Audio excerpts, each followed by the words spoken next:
రూ. 42 savings bank ఖాతాలో పడ్డ వడ్డీని చూపించలేదన్న ఒకే ఒక కారణంతో గతంలో ఐటీ శాఖ నుండి నోటీసులు వచ్చిన సందర్భాలు నాకు తెలుసు. అందుకే ఈ వివరాలన్నిటినీ జాగ్రత్తగా వినండి. కొత్త ఇన్కమ్ ట్యాక్స్ సంవత్సరం మొదలైంది. జాగ్రత్తలు తీసుకోవడం కూడా ఇప్పటి నుండి అలవాటు చేసుకోవాలి. రిటర్న్ సబ్మిట్ చేసి ఆమోదం పొందిన తర్వాత మన పని అయిపోయిందని అనుకోవద్దు. మీకు తెలియని విషయం ఒకటి ఉంది. మీకు రాబోయే 3 నుండి 8 సంవత్సరాల వరకు ఎప్పుడైనా సరే ఐటీ నోటీస్ వచ్చే అవకాశం ఉంది. మీ ఇన్కమ్ ట్యాక్స్ రిటర్న్లో ఎలాంటి తప్పులు లేవని మీకు మెసేజ్ వచ్చినా, మీ ఐటీఆర్ ఆమోదించినట్లు వచ్చినా సరే రాబోయే 8 సంవత్సరాల్లో మరోసారి ఎప్పుడైనా నోటీస్ రావచ్చు. మీరు గతంలో చేసిన చిన్న చిన్న తప్పులు ఏమైనా ఉన్నా సరే వాటికి భారీ పెనాల్టీ లేదా ఒక్కసారి జైలు కూడా విధించే అవకాశం ఉంది. అందుకే అతి జాగ్రత్తగా 1-2 సార్లు మీ పే స్లిప్లను చెక్ చేసుకోవాలి. పే స్లిప్లను కనీసం 8 సంవత్సరాల పాటు భద్రపరచుకోవాలి. చాలామంది ఇక్కడే చాలా పొరపాట్లు చేస్తూ దొరికిపోతూ ఉంటారు. మీరు చేసే చిన్న చిన్న తప్పులే మీకు భవిష్యత్తులో పెద్ద శాపాలుగా మారకముందే జాగ్రత్త పడండి. మీ చిన్న నిర్లక్ష్యం లేదా ఒకే ఒక్క రోజు ఆలస్యం వల్ల మీరు అనవసరంగా భారీ పెనాల్టీలు లేదా వడ్డీలు కట్టాల్సి రావచ్చు. ఆదాయ పన్ను పరిధిలో ఉన్నా లేకపోయినా ప్రతి ఒక్కరూ తెలుసుకోవాల్సిన అతి ముఖ్యమైన గడువులు, రూల్స్ ఏంటో ఈ వీడియోలో క్లియర్గా తెలుసుకుందాం. మీకు పెనాల్టీ పడకూడదన్నా, టీడీఎస్ రిఫండ్స్ రావాలన్నా, భవిష్యత్తులో హోమ్ లోన్ తేలిగ్గా రావాలన్నా, హెచ్ఆర్ఏ మినహాయింపు సరిగ్గా జరగాలన్నా, వీసా తేలిగ్గా రావాలన్నా, పెనాల్టీ పడకూడదన్నా, మీ పన్ను కనుక 1 సంవత్సరంలో 10,000 రూపాయలు దాటినా మీరు ఇన్కమ్ ట్యాక్స్ను నిర్లక్ష్యం చేయకూడదు. అదేంటో ఇక్కడ చూద్దాం. డీడీఓలు టీడీఎస్ చేయించడానికి చివరి తేదీ మే 31వ తేదీ. టీడీఎస్ సమయానికి చేయకపోతే ఆ తర్వాత సెక్షన్ 234E ప్రకారం రోజుకు 200 రూపాయల పెనాల్టీ విధించబడుతుంది. ఇందులో ఎలాంటి మినహాయింపులు లేవు. రిటర్న్ ఫైల్ చేసే ముందు 26AS ఫారాన్ని ప్రింట్ తీసుకొని మాత్రమే రిటర్న్ ఫైల్ చేయాలి. ఇందులో మనకు గుర్తులేని కొన్ని లావాదేవీలకు సంబంధించిన సమాచారం, ట్యాక్స్ చెల్లింపుల సమాచారం ఉంటుంది. బ్యాంకుల నుండి వచ్చిన వడ్డీలు, సేవింగ్స్ బ్యాంక్ ఖాతాలో ఉంచుకున్న సొమ్ముకు బ్యాంకు మీకు చెల్లించిన వడ్డీలు, అది ఎంత చిన్న మొత్తమైనా సరే ఇవన్నీ అందులో ఉంటాయి. మర్చిపోయి రిటర్న్ ఫైల్ చేస్తే ఆ తర్వాత నోటీసులు వస్తాయి. 26ASలో డేట్ స్టాంప్ ఉంటుంది. ప్రూఫ్ కోసం ఇది కావాలి. రిప్లై ఇవ్వడానికి ఈ వివరాలు కావాలి. ఏ తేదీలకు ఎంతెంత చెల్లించాలో ఇక్కడ చూడండి. జూన్ 15వ తేదీ నాటికి 15% చెల్లించాలి. సెప్టెంబర్ 15వ తేదీ నాటికి 45% చెల్లించాలి. డిసెంబర్ 15వ తేదీ నాటికి 75% పూర్తయిపోవాలి.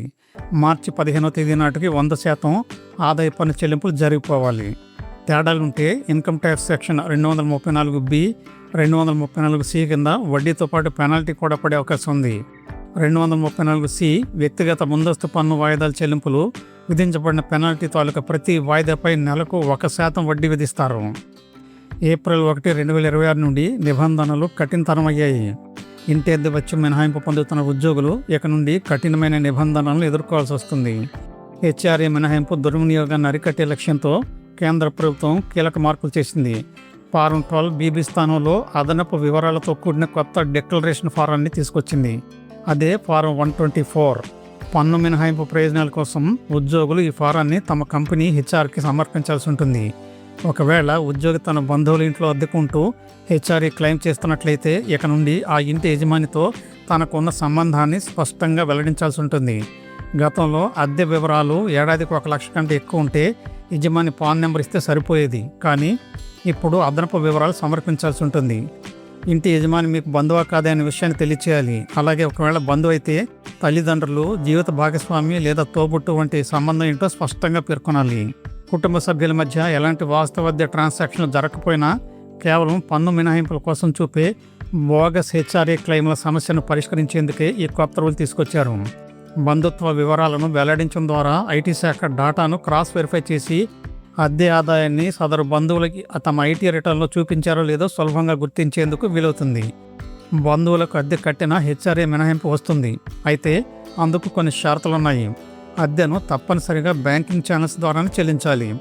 రెంటల్ అగ్రిమెంటు, అద్దె రసీదులు కూడా ఉండాలి. ఇంటి యజమాని అద్దెను తన ఆదాయ పన్ను రిటర్న్లో చూపించాలి. బోగస్ హెచ్ఆర్ఏ క్లెయిమ్లు నిరోధించేందుకే ఐటీ శాఖ నిఘా ఉంటుందని గమనించాలి.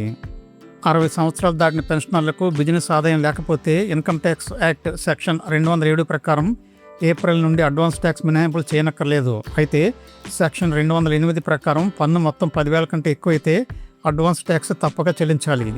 బిజినెస్ ఆదాయం లేని పెన్షనర్లకు అడ్వాన్స్ ట్యాక్స్ మినహాయింపులు జరిగితే వారు ఎస్టీఓ గారికి రాతపూర్వకంగా తెలియచేయాలి.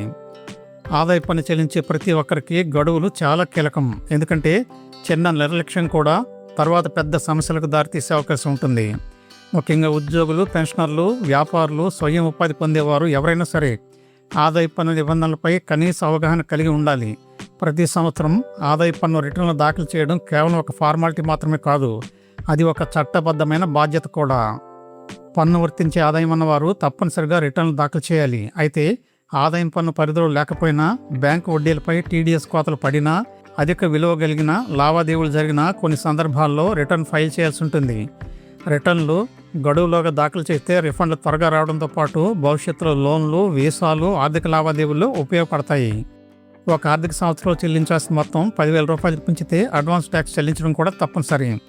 ఇలా చేయకపోతే వడ్డీతో పాటు అదనపు భారం కూడా పడే అవకాశం ఉంది. అందుకే ఆర్థిక సంవత్సరంలో ప్రతి నెల, ప్రతి త్రైమాసికంలో ఉండే ముఖ్యమైన గడువులను ముందుగానే గుర్తుంచుకోవడం కూడా చాలా అవసరం. పైన ఇచ్చిన తేదీలను గుర్తుపెట్టుకోండి. ఇప్పుడు ఈ గడువులను ఒక్కసారి వివరంగా అర్థం చేసుకుందాం. మే నెలలోనే పలు కీలక గడువులున్నాయి. మే 7వ తేదీ నాటికి ఏప్రిల్ నెలకు సంబంధించిన టీడీఎస్, టీసీఎస్ మొత్తాలను ప్రభుత్వ ఖాతాలో జమ చేయాలి. మే 15వ తేదీ నాటికి ఉద్యోగులకు ఫారం 16, ఇతర చెల్లింపులకు సంబంధించిన ఫారం 16A జారీ చేయాలి. మే 31వ తేదీకి అధిక విలువ గల ఆర్థిక లావాదేవీల నివేదికలు, విదేశీ ఆస్తుల వివరాలు, స్వచ్ఛంద సంస్థల విరాళాల నివేదికలు సమర్పించాలి. జూన్ నెలలో అడ్వాన్స్ ట్యాక్స్కి సంబంధించి మొదటి కీలక గడువు ఉంటుంది. జూన్ 15వ తేదీ నాటికి మొత్తం అంచనా పన్నులో 15% చెల్లించాలి.